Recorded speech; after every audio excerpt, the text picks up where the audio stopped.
Hey boys and girls, this is Tom and I have an amazing video for you today. You better get grandpa out of the basement and sit in front of the TV because Monday is about to get interesting.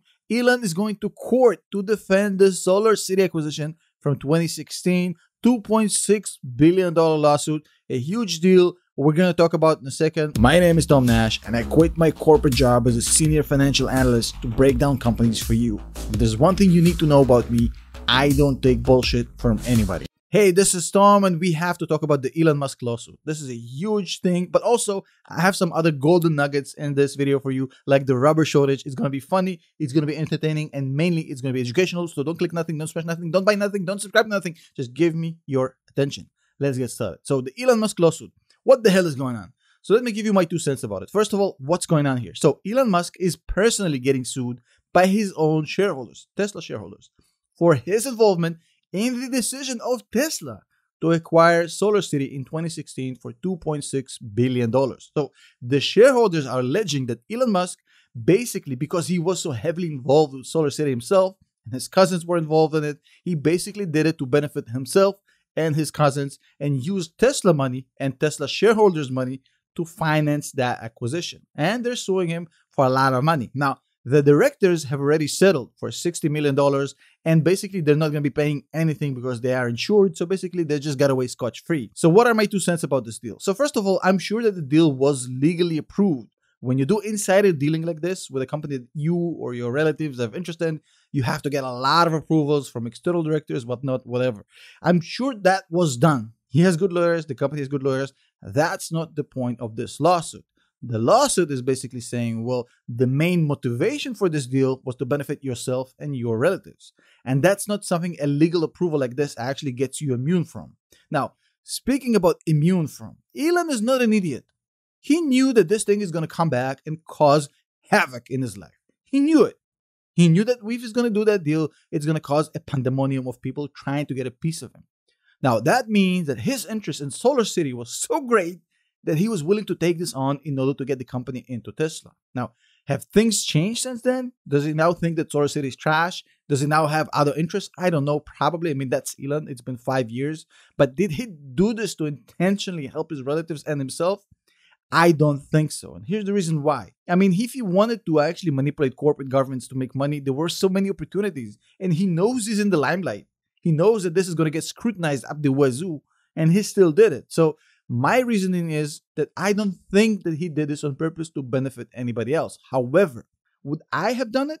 No, for one reason, because I think the optics are so horrible that no deal is worth what he's about to go through right now. Even if he thought that Solar City is the best thing since sliced Putin, he should not have done this deal because it has bad optics and creates a lot of noise and a lot of things that take away distraction from Tesla into this nonsense. Now, beyond the fact that this lawsuit is huge, $2 billion even for Elon is a lot of money.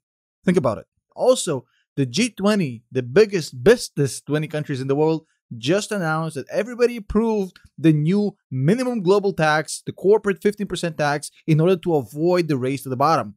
Only problem is that 3 countries did not agree, which is Estonia and Hungary, which is not that relevant, but also Ireland. And with all due respect to Estonia and Hungary, I think the big story here is that Ireland did not get on board, especially when Ireland was the country that's essentially being targeted with this new legislation. So it's essentially like saying that the operation succeeded, but the patient pretty much died. That's the kind of situation they're dealing with here. But again, it's a PR move. Let me explain why Ireland was such a huge deal and why not having Ireland there is actually very painful for the settlement. Essentially, it means nothing without Ireland. So check this out. The way this tax system works in this new tax world is basically that every country has their own tax and every other country has their own tax. And if a country operates in both countries, they divide the taxation rights between themselves based on double tax treaties. That's the basic principle of it, right?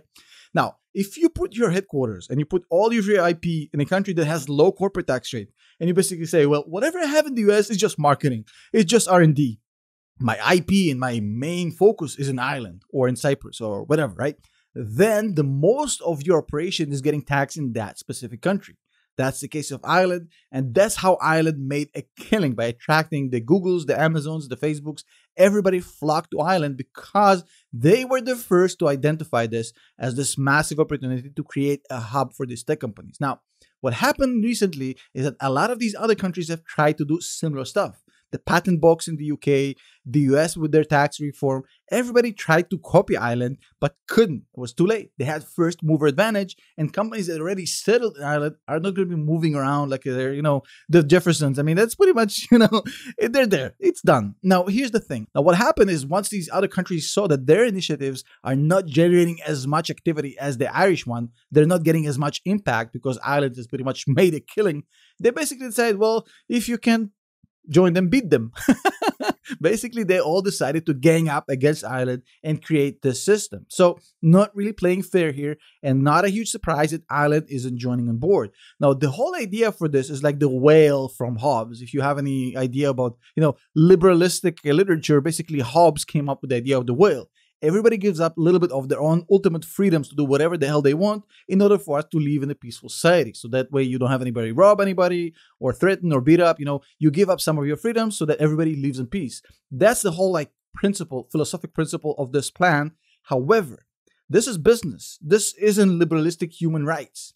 Now, in business, if you have first mover advantage and you created this technological hub and your main source of attraction for these companies is your lower tax, there is no way in hell that Ireland is joining this agreement unless they get a Brinks truck. I mean, they have to back up some massive Brinks trucks into Ireland to pay them off to agree to this, which would essentially have the same result. So I think that this is a massive PR move, but in fact, with Ireland opting out, it's pretty much a wash. Now, beyond that, let's run quickly through other news that you have to hear. First of all, 48,000 cases daily in the US. That's the highest number we had since May. And that's pretty much driven by the Delta variant. The good news is that the mortality rate isn't as bad as it was during the first time. So this might be temporary, this might be not. I don't know. It seems like all the indicators are saying that COVID is creeping back up. And I hope we have time to eliminate this before it actually blows out of proportions. But if it's not, it's a good time to start thinking and looking at COVID-friendly investments again, just to put them on your short list and be ready.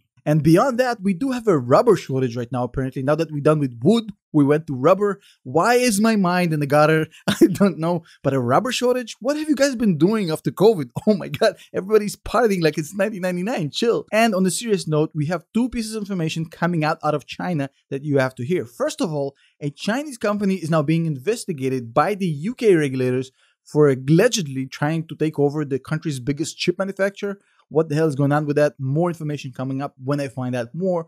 But Tencent, which is a giant from China, basically got blocked by the Chinese antitrust regulators, basically eliminating their ability to carry out the planned merger, which they were building for a long time, basically preventing a monopoly of sorts. Now, it's kind of amusing to me that China is now becoming slowly the advocate, the prime fighter against monopolies. So I do hope you enjoyed this video. The previous video I posted 2 days ago is on the left. You can subscribe on the right. Thank you for the channel members and the patrons for making this possible. You guys are amazing. See you guys in the next video.